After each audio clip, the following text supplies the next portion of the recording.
الحمد لله نحمده ونستعينه ونستغفره ونؤمن به ونتوكل عليه ونعوذ بالله من شرور أنفسنا ومن سيئات أعمالنا من يهده الله فلا مضل له ومن يضلله فلا هادي له ونشهد أن لا إله إلا الله وحده لا شريك له ونشهد أن سيدنا ومولانا محمد صلى الله تعالى عليه وسلم وعلى آله وأصحابه أجمعين أما بعد قال الله تبارك وتعالى في كتابه المجيد أعوذ بالله من الشيطان الرجيم بسم الله الرحمن الرحيم وإلى ثمود أخاهم صالحا قال يا قوم اعبدوا الله ما لكم من إله غيره قد جاءتكم بينة من ربكم هذه ناقة الله لكم آية فذروها تأكل في أرض الله ولا تمسوها بسوء فيأخذكم عذاب أليم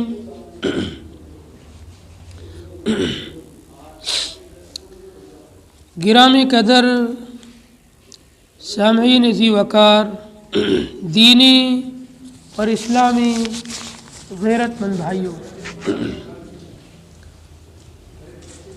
قرآن کریم کے اندر اللہ تبارک و تعالیٰ نے انبیاء علیہم الصلاۃ والسلام کے واقعات کو ذکر فرمایا ہے۔ آج جو آیات پڑھی گئی ہے، ان آیات کے اندر ایک جلیل القدر نبی حضرت صالح علیہ السلام کا ذکر ہے، اور صالح علیہ السلام کو قوم سمود کی طرف نبی بنا کر بھیجا گیا۔ قوم سمود بڑی طاقت و قوت کی مالک تھی،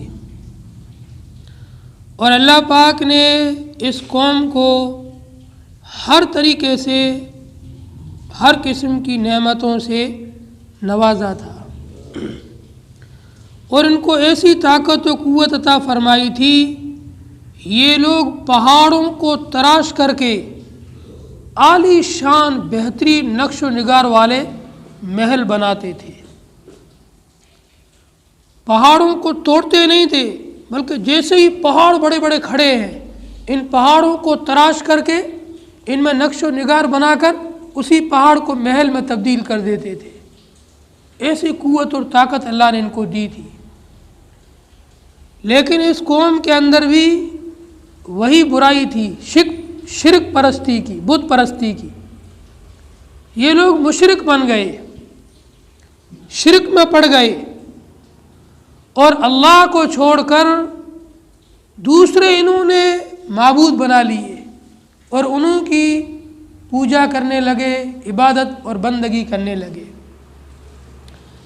جب بھی دنیا کے اندر بگاڑ پھیلا ہے، شرک پھیلا ہے، اللہ پاک نے اس شرک کو ختم کرنے کے لیے، کفر کو مٹانے کے لیے، بگاڑ اور بربادی کو ختم کرنے کے لیے اپنے پاکیزہ انبیاء کو بھیجا ہے، جن کے اخلاق اونچے، جن کی سوچ پاکیزہ، جن کے دل کے اندر نرمی، رحم، محبت، ایسے انسانوں کو اللہ نے نبی بنایا اور لوگوں کی ہدایت کے لیے مبعوث فرمایا۔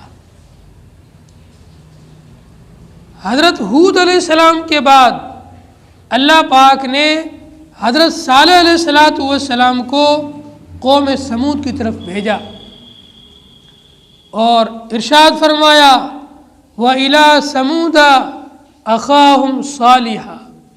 قرآن پاک کے اندر 8 جگہوں پر حضرت صالح علیہ السلام کا ذکر آیا ہے، اور 9 صورتوں کے اندر ان کی قوم سمود کا تذکرہ آیا۔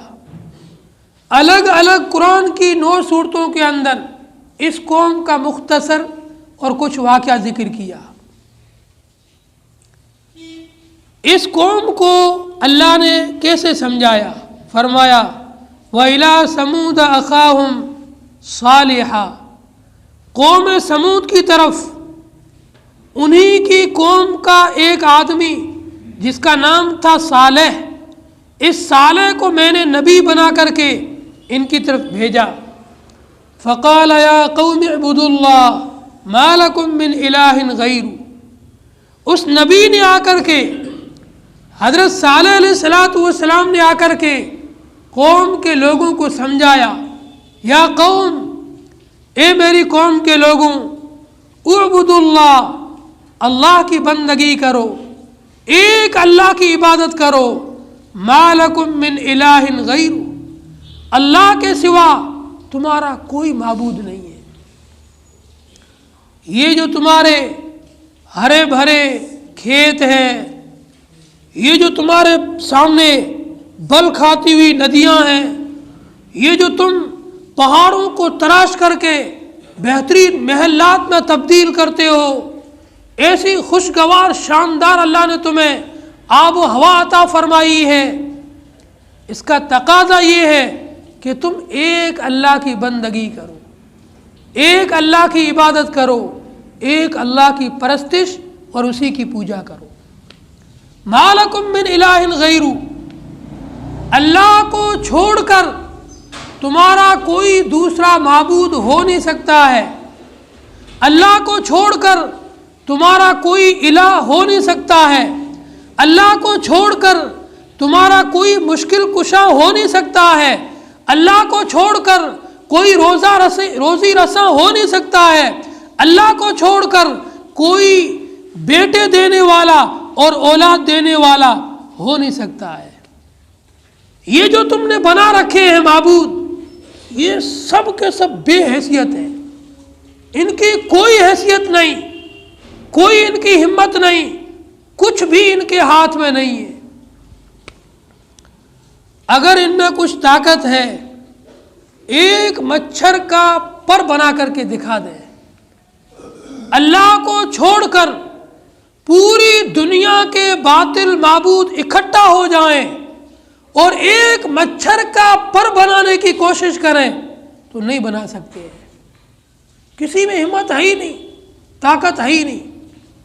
اللہ کی عظمت کو دیکھو، کبریائی اور خدائی کو دیکھو، دنیا میں لاکھوں کی تعداد سے درختوں کو بنایا، الگ الگ قسم کے درخت، ہر درخت کی الگ سائز ہے، اس کا الگ رنگ و روپ ہے، اس کے پتوں کا پھر سائز الگ ہے، ایک ہی درخت کے اندر لاکھوں پتے ہیں، سب کی ڈیزائن الگ، سب کا کلر الگ، سب کی سائز الگ، سب کا ذائقہ الگ۔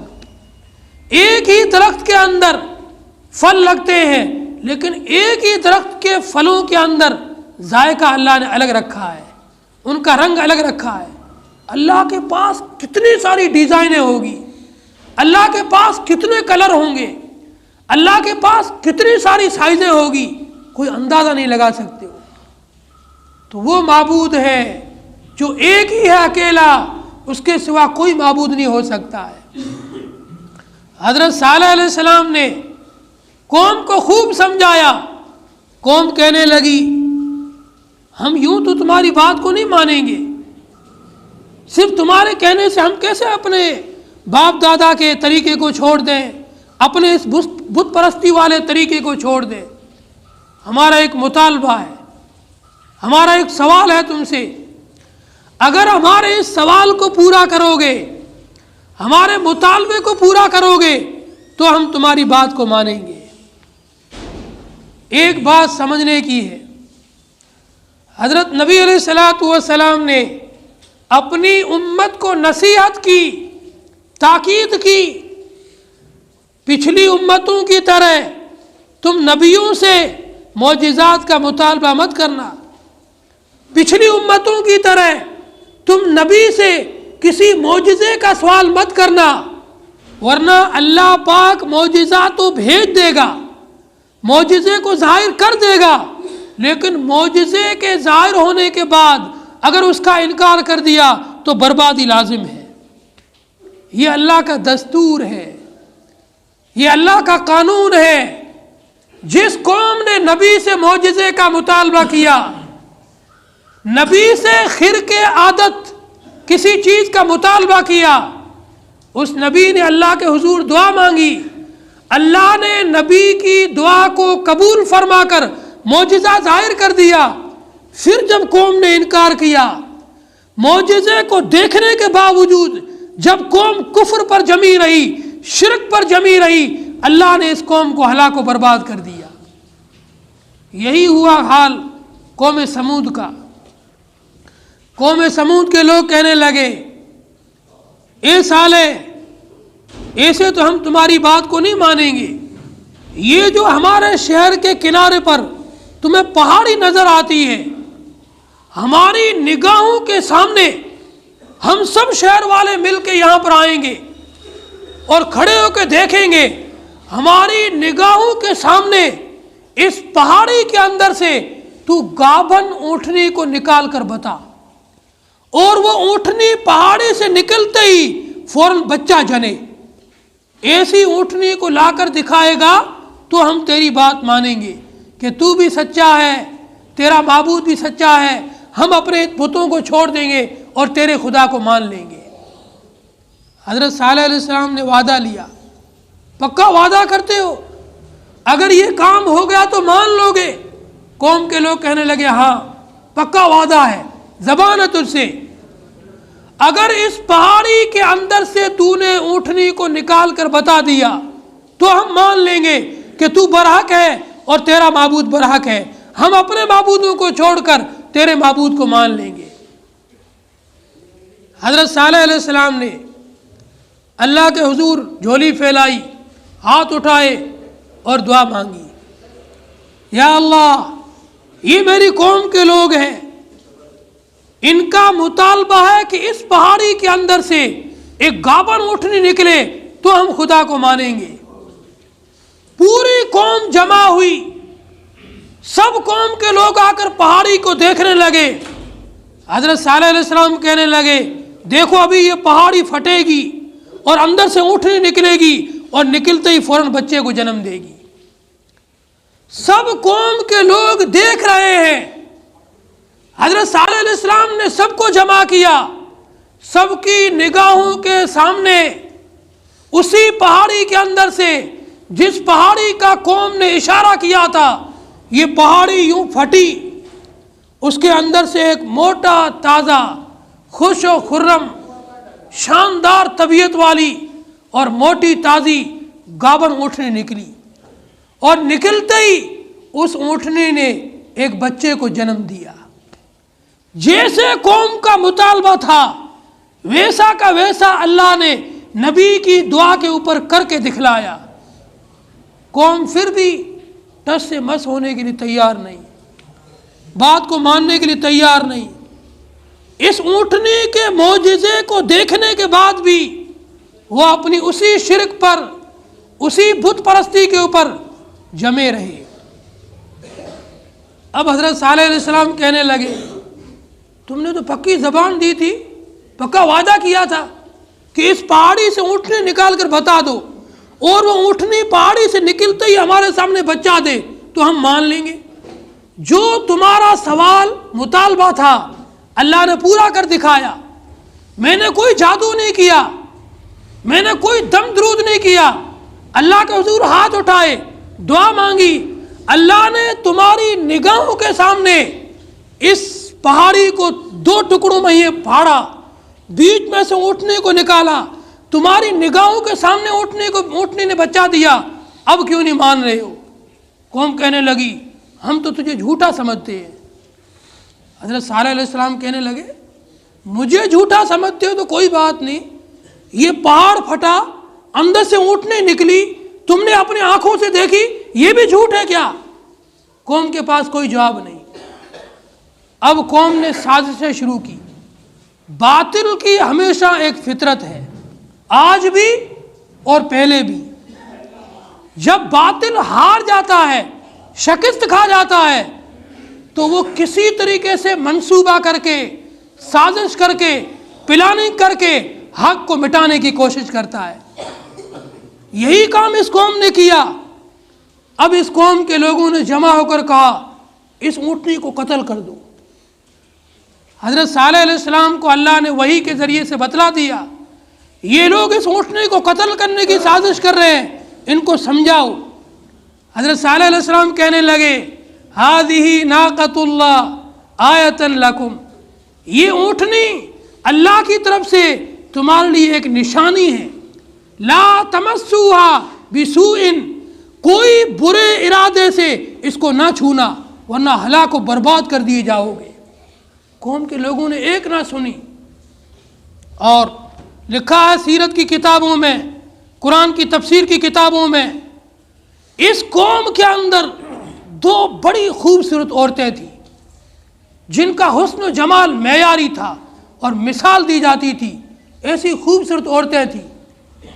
ان دونوں عورتوں کو تیار کیا کہ تم دونوں جا کر کے لوگوں کو لالچ دو، جو اونٹنی کو قتل کرے گا ہم اپنے آپ کو اس کے حوالے کر دیں گے، وہ ہم سے شادی کرے اور اپنی خواہش پوری کرے۔ یہ دونوں عورتیں لوگوں کے سامنے گئی، دو آدمی تیار ہو گئے، اور ان دونوں آدمیوں نے اونٹنی کو قتل کرنے کا ارادہ کر لیا اور پکا منصوبہ بنایا۔ کچھ لوگوں نے ان کا ساتھ بھی دیا۔ جس راستے سے یہ اونٹنی جاتی تھی چرنے کے لیے، اس راستے میں یہ لوگ تاک لگا کر بیٹھ گئے۔ جب یہ اونٹنی اور اس کا بچہ یہاں سے نکل رہے تھے، انہوں نے تیروں سے اس پر وار کیا اور اونٹنی کا قتل کر دیا۔ لکھا ہے تفسیر کی کتابوں کے اندر، جب اس اونٹنی کو قتل کر دیا گیا، اس کا جو ساتھ میں بچہ تھا، یہ بچہ بل بلاتا روتا ہوا پہاڑ کے اوپر چلا گیا، اور اللہ نے اس کو پہاڑ کے اندر داخل کر دیا، غائب ہو گیا پہاڑ کے اندر۔ پھر اللہ پاک نے حکم دیا، حضرت صالح علیہ السلام سے کہا اس قوم نے بڑی نافرمانی کی ہے۔